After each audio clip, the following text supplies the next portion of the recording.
Bien, ahora vamos a ver el reflejo tendinoso de Golgi. El órgano tendinoso de Golgi es un receptor, bueno, acá dice un organelo, bueno sí, un receptor, un organelo, encargado de proteger al músculo cuando hay una excesiva carga. ¿Qué tipo de carga? Bueno, carga de peso. Los componentes de este reflejo son un músculo agonista, que podemos ver de color azul y parte también de color verde. En este caso estamos hablando del bíceps braquial principalmente. Y un antagonista que es el músculo del tríceps, ¿no? Ambos están inervados por la motoneurona alfa. Y principalmente el órgano tendinoso de Golgi, con el cual se va a ver todo este reflejo. Hay un bolito blanco que podemos ver en la inserción del músculo del bíceps braquial. El reflejo es la inhibición del músculo primario y la excitación del antagonista en respuesta a demasiada tensión. En otras palabras, se va a inhibir al músculo bíceps braquial y se estimula al tríceps cuando hay demasiada tensión. En otras palabras, cuando hay mucho peso, lo que va a tratar el organismo es de dejar de que este cargue peso, porque si sigue así se puede romper y se desgarra el músculo o se desprende el tendón. Cuando la carga es muy pesada para el músculo agonista, en otras palabras para el bíceps braquial, este mismo músculo es inhibido. Y el músculo antagonista es estimulado para contraerse. En otras palabras, el tríceps se va a contraer. Para ver mejor cómo funciona esto, necesitamos ver más de cerca al músculo.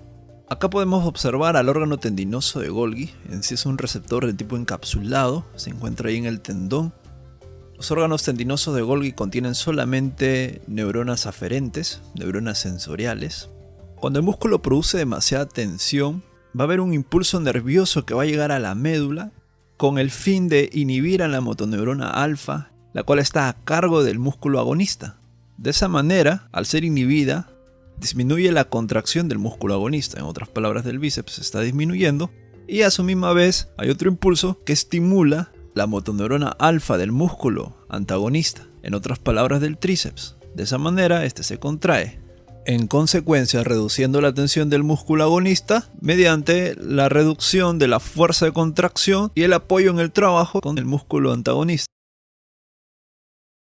El reflejo flexor y de retirada, como su mismo nombre lo dice, consiste en flexionar una extremidad, pero ante un estímulo que sea dañino. Por eso también se le conoce como reflejo nociceptivo o reflejo al dolor.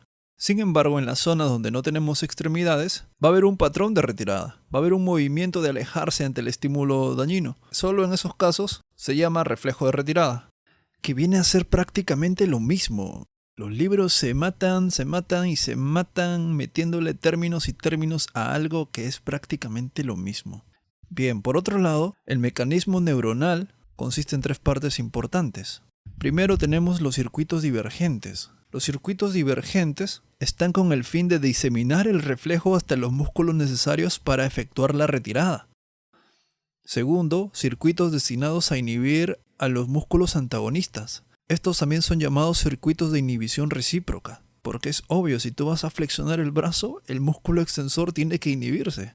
Por otro lado, tenemos los circuitos que producen postdescarga. Ahora, esta postdescarga tiene el fin de durar fracciones de segundo después de haber terminado el estímulo. ¿Con qué fin? Con el fin de asegurarse netamente de que no haya un estímulo nociceptivo. Conclusión, te quemas la mano, vas a flexionar el antebrazo, pero después de haber pasado ese estímulo nociceptivo, vas a quedarte con el brazo flexionado de 0.1 a 0.3 segundos más. A eso se le conoce como la fracción postdescarga.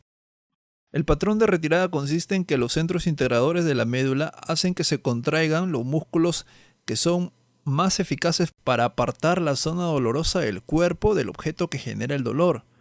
A este principio se le conoce como principio de signo local.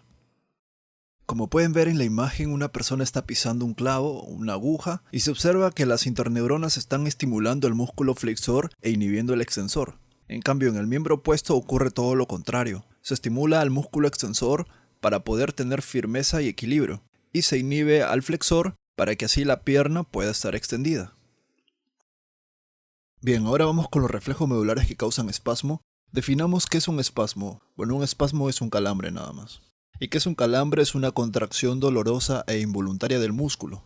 Bien, ¿y por qué nosotros, estudiantes de la medicina y las ciencias, tenemos que saber los reflejos medulares que causan espasmos?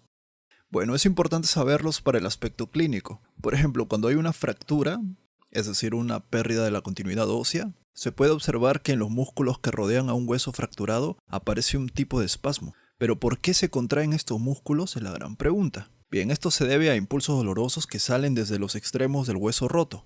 Por eso es que se contraen. Entonces, al aplicar anestésicos locales justo en los bordes del hueso roto, disminuye el espasmo.